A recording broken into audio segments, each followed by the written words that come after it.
Thanks to modern technology, we can interact with people from all over the world. From social media to online message boards, we have 24/7 access to an unlimited audience.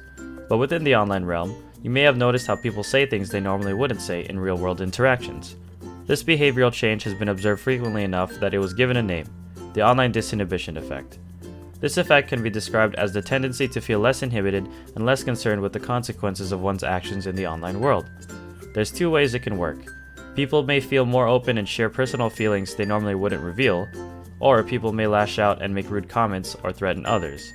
There are 6 factors that work together to cause online disinhibition.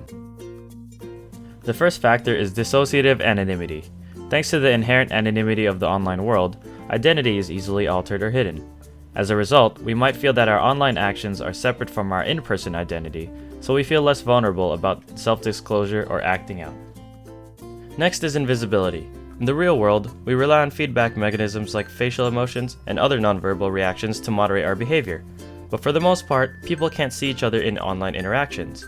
This leads to feelings of disinhibition, and according to a 2012 experiment, researchers found that the lack of eye contact contributed significantly to the presence of flaming behavior like swearing or use of other hostile expressions. The third factor is asynchronicity.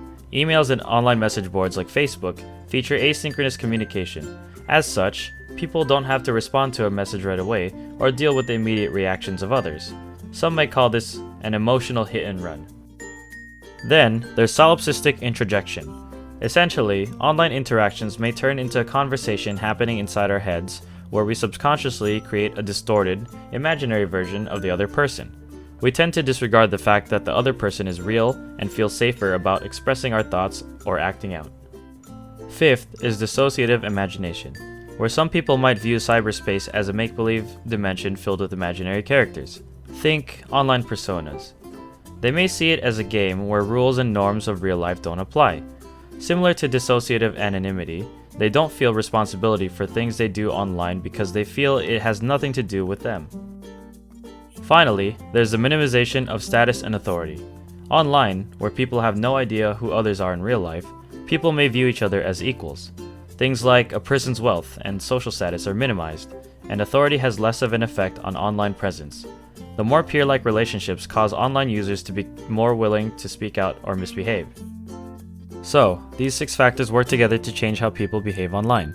They're also a good indicator of how likely people are to participate in cyberbullying. In a 2014 study, researchers found that students who were involved in cyberbullying showed higher levels of online disinhibition. Furthermore, students who felt less inhibited online were also likely to report feelings of uncaring, a trait associated with cyberbullying behavior. It's important to understand what causes people to feel less inhibited online. Research has shown that both victims and offenders of cyberbullying have lower self-esteem. For the online experience to become more pleasant, people must learn to moderate their behavior as if they were interacting with others in the real world.